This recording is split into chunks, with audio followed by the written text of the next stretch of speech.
প্রায় 224 বছরের পুরনো তিলাসন গ্রামের রায়বাড়ির দুর্গাপুজো। দেবীর বোধনের পর নদীতে ঘট ভরে এবং কলা বউকে সঙ্গে নিয়ে পুজো মণ্ডপে আসার সময় শূন্যে ছোড়া হয় 5 রাউন্ড গুলি। রীতিমতো সীমান্ত সুরক্ষা বাহিনীর উপস্থিতিতে রায়বাড়ির এমন পুজোর প্রচলন দেখতে ভিড় জমান গ্রামবাসীরা। প্রায় 224 বছরের পুরনো হাবিবপুর ব্লকের তিলাসন গ্রামের রায়বাড়ির দুর্গাপুজো আজও শতাব্দী প্রাচীন পুরনো সেই নিয়ম কানুন নিষ্ঠার সাথে কিন্তু পুজো করে আসছে। ভারত বাংলাদেশ সীমান্ত ঘেঁষা রায়বাড়ির দুর্গাপুজো আজও এলাকার মানুষের মধ্যে উৎসাহ এবং উদ্দীপনা জাগিয়ে তোলে।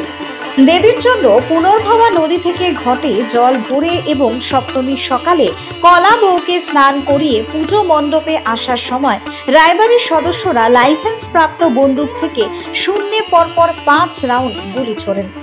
গুলির শব্দে রাস্তায় ভিড় জমান গ্রামবাসীরা।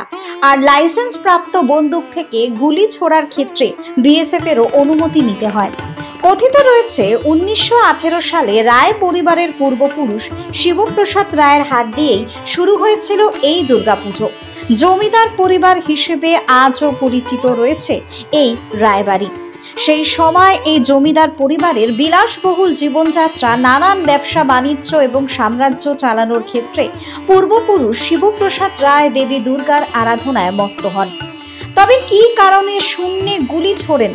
সপ্তমীর সকালে কলা বউকে স্নান করিয়ে ঘট ভরা হয়, তা কিন্তু আজও পরিষ্কার করে জানাতে পারেনি রায় পরিবারের বর্তমান সদস্যরা। জমিদার বাড়ির পুজো মণ্ডপে তৈরি হচ্ছে দেবী দুর্গা। ধুমধাম করে নবমী পর্যন্ত চলবে এই পুজো এবং ভোজনের আয়োজনও সাথে থাকে। রায় পরিবারের স্থানীয় মৃৎশিল্পী দুর্গা প্রতিমাটি তৈরি করেছেন। এই জমিদার বাড়ির পুজো রীতি মেনে প্রতিমা তৈরি করতে হয়। এটা হচ্ছে আমাদের রথের দিন প্রথম উদ্বোধন করতে হয়। সেদিনটা যে হোক কাঠাম তৈরি করতে হয়, প্লাস গণেশের পা বেঁধে উদ্বোধন করি। তারপরে এই প্রতিমা প্রথম থেকে শুরু হয় এবং তারপর যেভাবে কাজ হয় সেভাবে কাজ করি। লাস্ট কাজ আমাকে মহালয়ার দিন আমাকে শেষ করতে হবে। সেটা মহালয়ার দিন আমাকে না হলেও চক্ষুদান আমাকে করতে হবে। এই পর্যন্ত কাজ করতে হবে। এটা জমিদার বাড়ির কাজ তো অনেক, আমি পারিশ্রমিক নিয়ে এটা ভাবি না। এদের বহু পুরাতন পূজা আমাদের ফ্যামিলিগত, আমাদের ফ্যামিলি থেকে এই প্রতিমা তৈরি করতো। আগে বাবা করতো, তারপরে মাঝে আমার ভাই করতো, এবার আমি এখন তৈরি করছি। এই প্রতিমা আমার কোনো পারিশ্রমিক নিয়ে আমি চিন্তা ভাবনা করি না। এনারা যা দেয় তা আমার খুশি করেই দেয়। কিন্তু এই প্রতিমা অনেক পুরাতন পূজা। আমারও এই জায়গাটায় কাজ করতে খুব ভালো লাগে।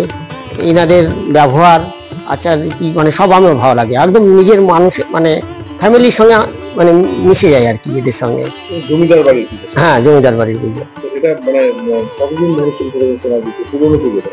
আমি শুনেছি এনাদের 500 বছরের বেশি হয়ে গেছে। তবে আচ্ছা আমি শুনেছি এনাদের পুজো 200 বছর পেরিয়ে গেছে। তো আমার যারা করতেন, আমার বংশ পরম্পরা এটা কাজ করে আসছি আমি। তো বাবা করতে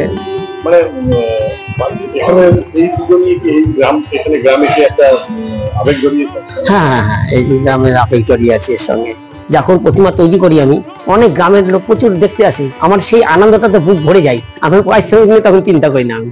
বর্তমানে রায় পরিবারের পুজো উদ্যোক্তা রাকেশ কুমার রায় বলেন, প্রায় 224 বছরের পুরনো রায়বাড়ির দুর্গাপুজো মহালয়ার দিন থেকেই দেবীর আরাধনা শুরু হয়। মূল পুজো আরম্ভ হয় ষষ্ঠীর সন্ধ্যায়। আমাদের ষষ্ঠীর দিন সন্ধ্যা থেকে পুজো স্টার্ট হয়ে যায়। এমনি নবরাত্রি থেকে শুরু হয় মহালয়ার দিন থেকে, কিন্তু ষষ্ঠীর দিন মেন পুজো এখানে স্টার্ট হয়। সপ্তমীর দিন সকালে আমাদের কুলপুরোহিত যিনি আছেন, উনি দুর্গার ঘট প্লাস কুলদেবীর ঘট প্লাস কলা বউয়ের ঘট, 3টে ঘট নিয়ে আমরা নদীতে যাই। সামনে পূর্ণভবা নদী, এবং ওই নদীতে আমরা সকাল 7টা থেকে 7:30টার মধ্যে ঘট ভরি। এবং আমি 40 বছর ধরে পুজোর সাথে যুক্ত আছি। 1984 থেকে আমি দায়িত্ব নিয়েছি এবং 5 রাউন্ড গুলি ফায়ার করতে করতে মন্দির পর্যন্ত আসা হয়। এবং সেটা কিন্তু আগে তো অত প্রবলেম ছিল না। এখন কমপ্লিটলি বিএসএফ এর পারমিশন নিয়ে তাদেরকে ওখানে দাঁড় করিয়ে রেখে, যেহেতু আর্মসের ব্যাপার আছে, তো আমার নিজস্ব লাইসেন্সি বন্দুক দিয়ে আমি ফায়ার করতে করতে মন্দির পর্যন্ত আসি এবং সপ্তমীর দিন থেকে পুজো শুরু হয়ে যায়। অষ্টমীর দিন এবং নবমীর দিন দুদিন আমরা নিমন্ত্রিত তালিকাতে বহু লোককে ডাকি, আনুমানিক 400 লোক ডেলি খায় এবং নিমন্ত্রিত বা অনিমন্ত্রিত যারা আছেন তাদের ক্ষেত্রে আমাদের এই স্টেটমেন্ট থাকে যে আপনারা এই পুজোটাকে নিজের মনে করে যে কোনো ব্যক্তি এতে মানে সহযোগিতা করতে পারেন, আসতে পারেন এবং পুজোর অন্নভোগ খেয়ে যেতে পারেন, এটা বলে দিই আমরা। এবং সেই হিসাবে বহু লোক কলকাতা থেকে এখানে আসে। এটা তো জমিদার বাড়ি, এটা জমিদার বাড়ির পুজো। কতদিন ধরে চলছে এটা? এটা 1918 সালে এই পুজো শুরু হয় এবং 2024 পর্যন্ত আপনি 224 বছরের পুজো এবার হবে। মানে প্রথম যিনি পুজো শুরু করেছিলেন ওনার নাম হচ্ছেন শিবপ্রসাদ রায় এবং তারপর থেকে পুজো লাগাতার চলে আসছে। আর আমাদের পুজোর আড়ম্বরতা বলে কিছু নেই, আমরা প্যান্ডেল ডেকোরেশনের মধ্যে যাই না, যেহেতু আমাদের নিজেদেরই নাট মন্দির আছে। এই মন্দিরের প্রাঙ্গণেই আমাদের প্রতিমা রথের দিন থেকে শুরু হয়। রথের দিন প্রথম এই কাঁড়ি বাঁধন যেটা বলা হয় এবং মাটি প্রলেপ শুরু হয়, তারপর থেকে 6 বার কমপ্লিট করতে মহালয়ার দিন লাস্ট যখন মায়ের চক্ষুদান হয় সে সময় ভোরবেলার মধ্যে মায়ের চক্ষুদান কমপ্লিট করে মানে মূর্তি তৈরি হয়ে যায়। গান স্যালুটটা আমি আমার বাবাকে দেখেছি করতে, বাবা বলতেন ঠাকুরদা করে আসছেন, এটা ট্র্যাডিশনাল, এটা হিন্দু সেন্টিমেন্ট চলে আসে। আমাদের এই গান স্যালুটের ব্যাপারটা যে প্রত্যেক গ্রামবাসীকে জানানো যে দুর্গাপুজো চলে এসছে, আমাদের বাঙালিদের বিশেষ করে পশ্চিমবাংলার দুর্গাপূজা বিরাট একটা মানে গুরুত্বপূর্ণ পুজো এবং গ্রামবাসী জানতে পারে যে হ্যাঁ জমিদার বাড়ির পুজো স্টার্ট হয়ে গেল। Bureau report, news Banga time. Animesh Suzuki, BT road, Agarpara. Motorcycle মানে সুজুকি। মোটরসাইকেল সেল এবং সার্ভিস করানো হয় অত্যাধুনিক যন্ত্রের মাধ্যমে। এখানে অত্যাধুনিক মডেলের বিভিন্ন গাড়ি পাওয়া যায়। পাবেন Suzuki Hayabusa, Suzuki Gixxer, Suzuki Bergman, Suzuki access 125 এবং সাথে সার্ভিস সেন্টারের সমস্ত সুবিধা। আমাদের শাখা আগরপাড়া ব্যারাকপুর ভিআইপি তে সকলকে সাদর আমন্ত্রণ।